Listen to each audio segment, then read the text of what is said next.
Hello बच्चों, स्वागत है आप सबका अपने चैनल 2020 क्लासेस पे। जैसा कि बच्चों आप सबको पता है कि आप सबके नवोदय विद्यालय की तैयारी के लिए हमारे चैनल पर आप सबके लिए मार्गदर्शन बैच शुरू किया गया है। इस बैच के अकॉर्डिंग बच्चों हम आपको हफ्ते में 2 दिन मैथ, 2 दिन रीजनिंग और 2 दिन हिंदी पढ़ा रहे हैं। उसी सीरीज को आज आगे बढ़ाते हुए हम आपको हिंदी का गद्यांश करवाने चल रहे हैं। हम अपने प्रत्येक वीडियो में आपके 2 गद्यांश करवाते हैं जो कि आपकी परीक्षा की दृष्टि से मोस्ट इम्पॉर्टेंट गद्यांश होते हैं, जो कि आपके परीक्षा में आने के फुल चांसेस हैं।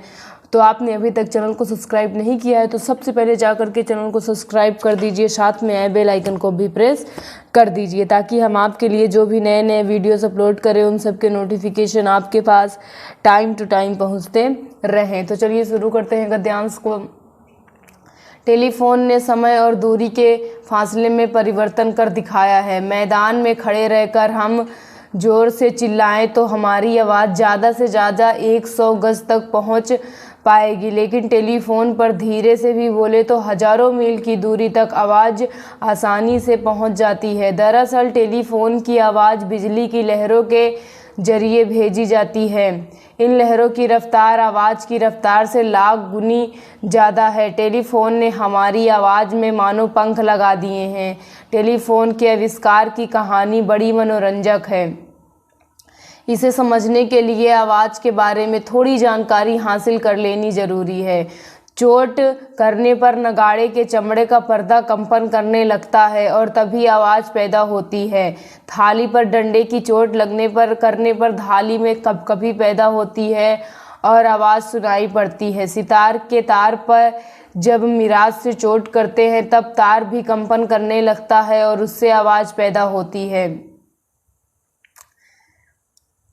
कपकपी से हवा में कंपन होता है जिसे आवा की लहरें कहते हैं। हवा में उत्पन्न होने वाली ये लहरें जब हमारे कान के पर्दे पर चोट करती हैं तो पर्दे में हरकत पैदा होती है और आवाज़ सुनाई पड़ने लगती है। तो ये जो पैसेज है आपका बच्चों, ये आपके टेलीफोन पे है कि किस तरह टेलीफोन ने दूरियों को कम कर दिया है और किस तरह हम टेलीफोन से एक जगह से बैठ के दूसरे जगह के लोगों से बात कर सकते हैं। तो आप पैसेज को 2 बार पढ़ लीजिएगा। तो चलिए इसके क्वेश्चन को सॉल्व करते हैं। आपका फर्स्ट क्वेश्चन कह रहा है,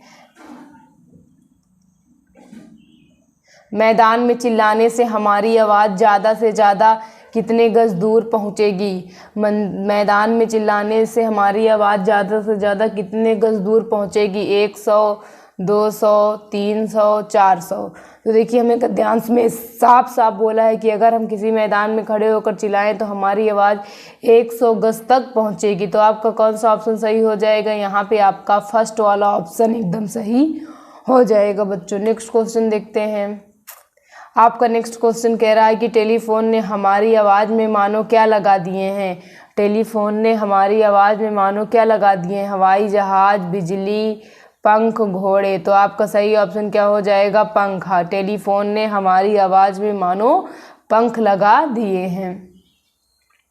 नेक्स्ट क्वेश्चन देखिए, आपका नेक्स्ट क्वेश्चन कह रहा है कि हवा में उत्पन्न होने वाली लहरें हमारे कानों के पर्दे पर चोट करती हैं तो पर्दे में क्या पैदा होती है। हवा में उत्पन्न होने वाली लहरें हमारे कानों के पर्दों पर चोट करती हैं तो पर्दों में क्या पैदा होती है। खुजली, जलन, पीड़ा, हरकत। तो जब हवा में उत्पन्न होने वाली लहरें हमारे कानों के पर्दों में चोट करती हैं तो हमें क्या पैदा होती है? हरकत पैदा होती है। देखिए गद्यांश में हमसे साफ साफ बोला गया है। यहाँ पे देखिए ये लहरें जब हमारे कान के पर्दे पर चोट करती हैं तो पर्दे में क्या पैदा हो जाती है? हरकत पैदा हो जाती है। यानी आपका फोर्थ वाला ऑप्शन एकदम करेक्ट हो जाएगा।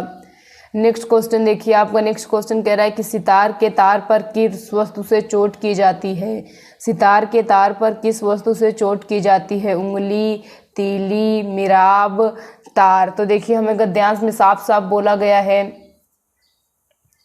ये सितार के तार पर मिजराब से चोट करते हैं। किससे चोट करते हैं? मिजराब से। यानी कौन सा ऑप्शन सही हो जाएगा बच्चों?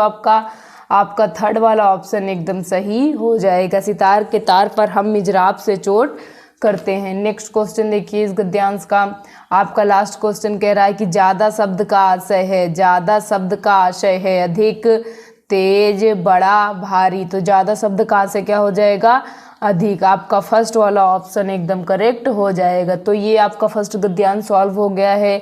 आपको गद्यांश में कहीं भी कोई भी प्रॉब्लम आई हो तो प्लीज़ हमें कमेंट करके ज़रूर बताइएगा बच्चों। चलिए नेक्स्ट गद्यांश को सॉल्व करते हैं।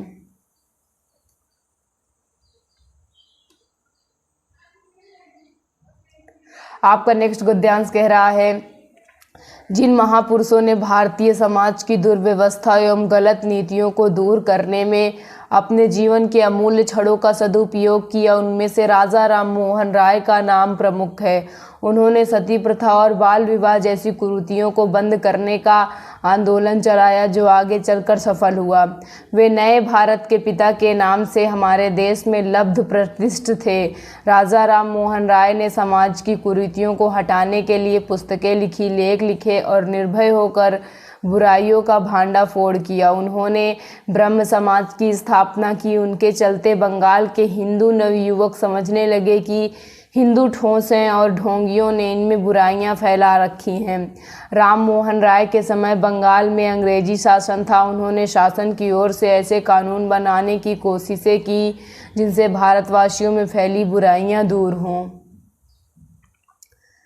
उन्होंने देखा कि अंग्रेजी सरकार हुकूमत के लिए अंग्रेजी में कागज पत्र लिखती है, कानून की किताबें अंग्रेजी में लिखी जाती हैं। भारत के लोग अंग्रेजी पढ़ना लिखना नहीं जानते और इसीलिए सिर्फ चपरासी बनाए जाते थे। उस समय अंग्रेज नहीं चाहते थे कि भारतीय पढ़े। अंग्रेज़ों को था कि अंग्रेजी पढ़ जाने से भारतीय हुकूमत में टांग अड़ाएंगे और अंग्रेज़ों की पोल खुल जाएगी।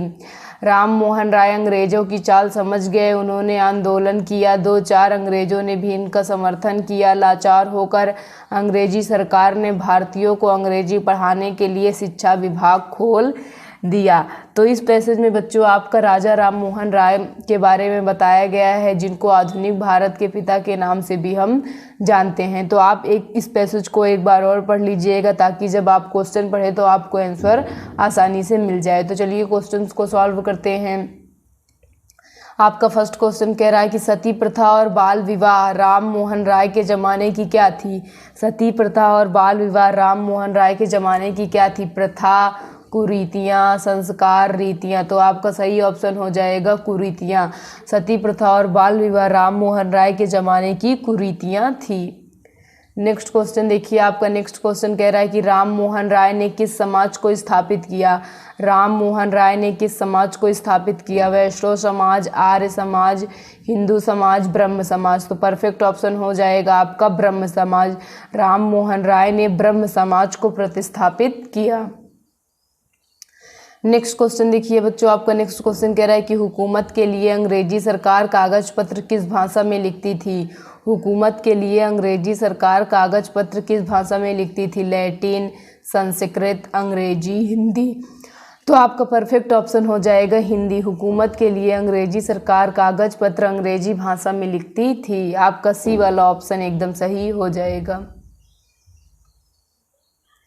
नेक्स्ट क्वेश्चन देखिए। आपका नेक्स्ट क्वेश्चन कह रहा है कि राम मोहन राय के समय भारतीय किस नौकरी में लिए जाते थे। राम मोहन राय के समय भारतीय किस नौकरी में लिए जाते थे। किरानी, चपरासी, सिपाही, दरोगा। तो आपका परफेक्ट ऑप्शन क्या हो जाएगा बच्चों, चपरासी। क्योंकि भारतीय अंग्रेजी नहीं पढ़ सकते थे इसीलिए उनको क्या बनाया जाता था, चपरासी बनाया जाता था।